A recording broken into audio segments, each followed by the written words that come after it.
Iran, America, Israel के बीच जो युद्ध हो रहा है वो भयानक होता चला जा रहा है। एक दूसरे का वजूद ही खत्म कर देने की जैसे कसम खा ली है। ऐसी भयानक जंग कहां जाकर रुकेगी, ये तो ट्रंप भी नहीं बता पा रहे जिन्होंने ये सब शुरू किया, और ना ही ईरान बता पा रहा है कि वो मरकर भी किस किस को डुबा कर जाएगा। युद्ध में अभी तक जो आपने देखा वो तो सिर्फ ट्रेलर बताया जा रहा है, क्योंकि सारी लड़ाई ईरान के एटमी बम को लेकर है। अगर ये एटम बम युद्ध के मैदान में आ गया तो फिर दुनिया का क्या होगा, ये सब सोचकर ही सब कांप जाते हैं।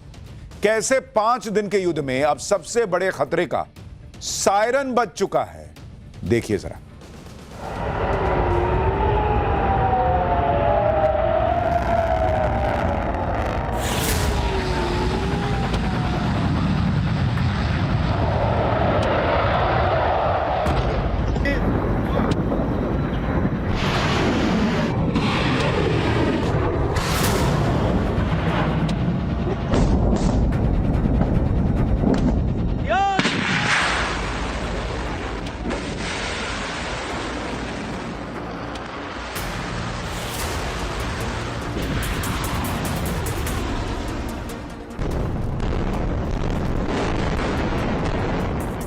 तीसरे विश्व युद्ध की आहट के साथ पूरी दुनिया परमाणु बम के खौफ में है।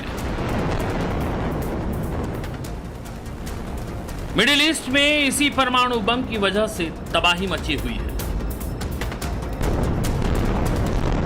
ईरान के खिलाफ इजराइल और अमेरिका के बीच इसी परमाणु बम की वजह से भीषण जंग चल रही है। ईरान को लेकर अमेरिका के इरादे खौफनाक हैं।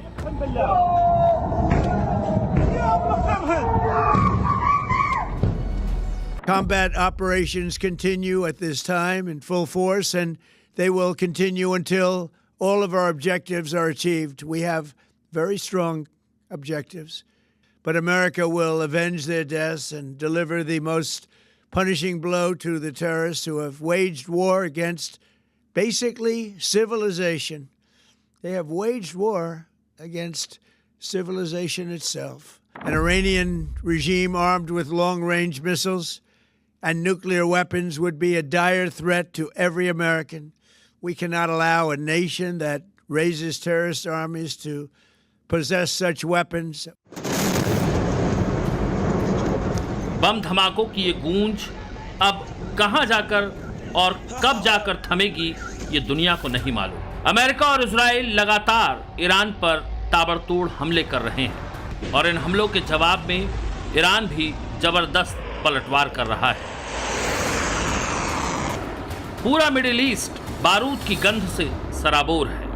आसमान में चारों तरफ धुएं का गुबार है, तो जमीन पर बड़ी बड़ी इमारतें खंडहर बनी पड़ी हैं। कई इंसानी जिंदगियां खत्म हो गई और कई मौत के मुहाने पर खड़ी हैं।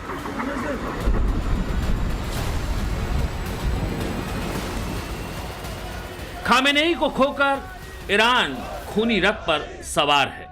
उसे नहीं मालूम कि उसका हश्र क्या होगा, लेकिन इस जंग को बदले की आग में झोंकने का इरादा ईरान ने कर लिया है और कह दिया है कि वो ना तो इस युद्ध को रोकेगा और ना ही पीछे हटेगा।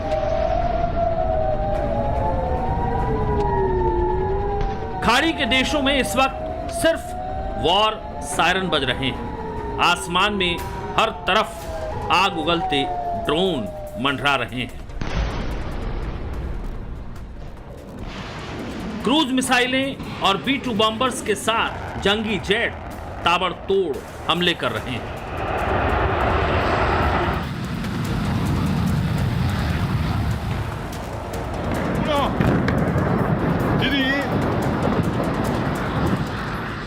आलम यह है कि ईरान अमेरिका और इजराइल के किसी भी साथी देश को बख्शने के मूड में नहीं है। खाड़ी में मौजूद अमेरिका के एयरबेस और मिलिट्री बेस ईरान के कहर का शिकार हो रहे हैं।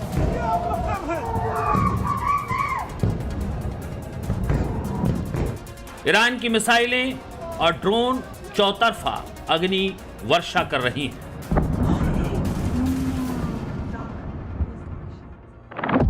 कुवैत में अमेरिका के अली अल सालेम पर ईरान ने हमला किया। सऊदी अरब के रियाद में अमीर सुल्तान एयरबेस पर अटैक किया। बहरीन में अमेरिकी नौसेना की 5वीं फ्लीट के हेडक्वार्टर को निशाना बनाया। बहरीन में अमेरिका के जुफैर बेस पर हमला किया। साइप्रस में ईरान ने ब्रिटिश एयरबेस पर ड्रोन से हमला किया। इराक में इरबिल बेस पर ईरान का ड्रोन अटैक हुआ। कतर के अल उदैद बेस को भी निशाना बनाया गया। जॉर्डन के मुवफ्फक अल साल्टी एयरबेस को निशाने पर लिया गया और यूएई के अल धफरा एयरबेस पर भी ईरान की तरफ से हमला हुआ। खाड़ी देशों में अमेरिका के 19 सैन्य अड्डे हैं। ईरान इन सब को निशाने पर ले चुका है और आगे वो इन्हीं सैन्य अड्डों पर हमले जारी रखेगा।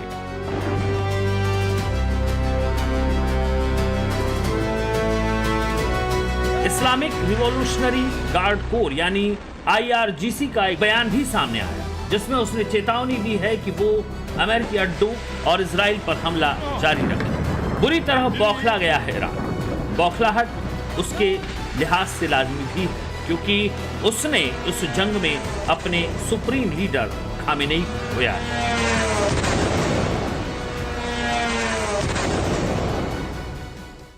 ईरान में खामनेई की मौत को शहादत बताया गया। ईरान के धार्मिक कॉन्सेप्ट में शहादत का बहुत गहरा मतलब होता है। शिया मुसलमानों में शहादत का यह कॉन्सेप्ट करबला की लड़ाई में इमाम हुसैन की शहादत से होते हुए आज की डेट में खामनेई की मौत तक से जोड़ा जा रहा है। जब भी इस तरह से कोई हत्या होती है तो उसे शिया मुसलमानों में आशूरी की कहानी से जोड़कर देखा जाता है। बड़ा सवाल यह है कि अब आगे क्या? क्या दुनिया के सामने बारूद के हमलों के आगे की तस्वीर भी आने वाली है?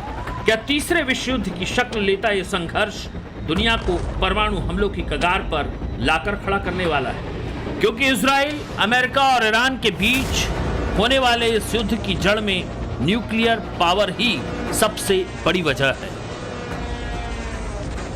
ईरान पर हमले के तुरंत बाद ट्रंप ने अपने बयान में यही कहा था कि हम ईरान के क्रूर शासन को खत्म कर देंगे, ईरान को परमाणु हथियार बनाने नहीं देंगे। A short time ago, the United States military began major combat operations. Iran is the world's #1 state sponsor of terror and just recently killed tens of thousands of its own citizens on the street as they protested. It has always been the policy of the United States, in particular my administration, that this terrorist regime can never have a nuclear weapon. I'll say it again, they can never have a nuclear weapon. Iran पर ताजा हमलों की तस्वीरों से इतर याद कीजिए पिछले साल जून की तस्वीर। 12 दिनों तक पूरी दुनिया ने देखा कि कैसे अमेरिका और इजराइल ने ईरान पर ताबड़तोड़ हमले किए। 13 जून 2025 को इजराइल ने ऑपरेशन राइजिंग लॉयंस के तहत ईरान के परमाणु और सैन्य ठिकानों पर बड़े पैमाने पर हमले किए थे। ईरान एटम बम बनाने में कई बरसों से जुटा है। इसके लिए यूरेनियम के इनरिचमेंट का प्रोग्राम चल रहा है। इसके बड़े सेंटर ईरान में नतांज, फोर्डो और इस्फहान है, जो अमेरिका और इजराइल के सीधे टारगेट है। अमेरिका इजराइल के हमलों में जमीनी स्ट्रक्चर को भारी नुकसान तो पहुंचा है। दावा यह है कि फ्यूल इनरिचमेंट प्लांट से लेकर न्यूक्लियर टेक्नोलॉजी रिसर्च सेंटर सब पूरी तरह तबाह हो गए। इजराइल के इस हमले में ईरान की सेना के टॉप कमांडरों का खात्मा हो गया। परमाणु ठिकानों समेत दर्जनों वैज्ञानिकों की हत्या हो गई। कुछ रिएक्टर्स, बैलिस्टिक मिसाइल की साइट्स भी तबाह हुई। 22 जून को यानी युद्ध के 90वें दिन इस जंग में अमेरिका भी कूद पड़ा और ऑपरेशन मिडनाइट हैमर के तहत 3 परमाणु सेंटर नतांज, फर्दो और इस्फहान पर अमेरिका ने अपनी टॉमहॉक क्रूज मिसाइल और ग्राउंड पेनेट्रेटिंग म्यूनिशंस से अंडरग्राउंड सेंट्रीफ्यूज हॉल को निशाना बनाया।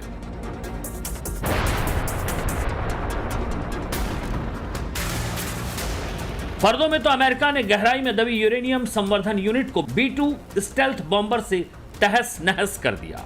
फर्दो ईरान का सबसे गहरा और सुरक्षित ठिकाना था।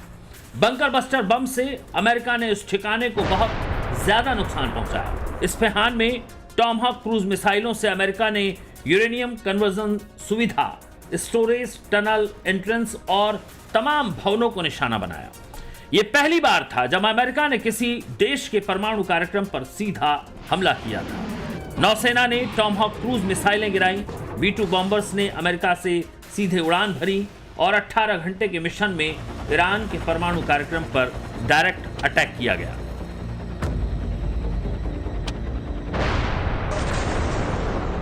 ईरान पर अमेरिकी हमलों के बाद ट्रंप ने कहा था कि परमाणु ठिकाने पूरी तरह से तबाह कर दिए गए, लेकिन एक हफ्ते बाद ही अंतर्राष्ट्रीय परमाणु ऊर्जा एजेंसी के प्रमुख राफेल ग्रासी ने कहा कि हमलों में गंभीर नुकसान तो हुआ, लेकिन पूरी तरह तबाही नहीं हुई। साथ ही ग्रोसी ने यह संकेत दिए कि परमाणु ठिकानों पर कुछ महीनों के भीतर यूरेनियम एनरिच करने की प्रक्रिया फिर से शुरू हो सकती है।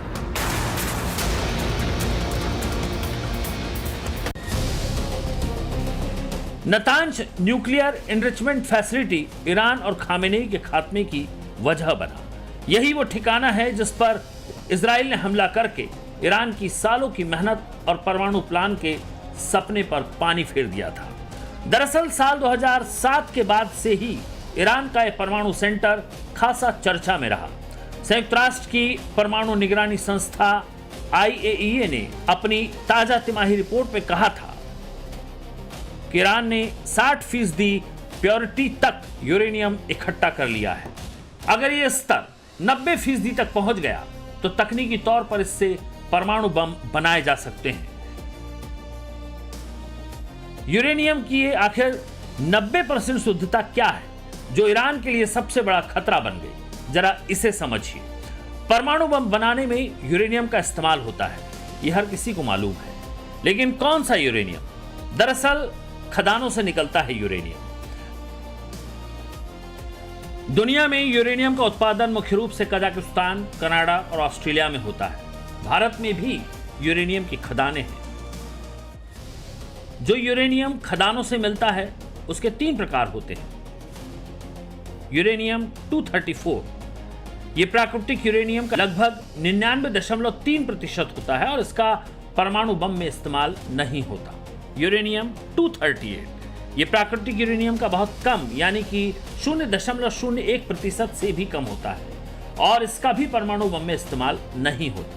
लेकिन तीसरा यानी यूरेनियम 235 प्राकृतिक यूरेनियम का लगभग 0.7% होता है, जिसका परमाणु ऊर्जा और परमाणु हथियार बनाने में इस्तेमाल होता है। प्राकृतिक यूरेनियम 234 से यूरेनियम 235 को हासिल करने की प्रक्रिया ही संवर्धन कहलाती है। इसके लिए सेंट्रीफ्यूगल मशीनों का इस्तेमाल होता है। इन मशीनों में यूरेनियम को गैस में बदला जाता है और फिर बड़ी ही तेज गति से घुमाया जाता है। इसमें भारी यूरेनियम 238 किनारे चला जाता है और हल्का यूरेनियम 235 बीच में रह जाता है।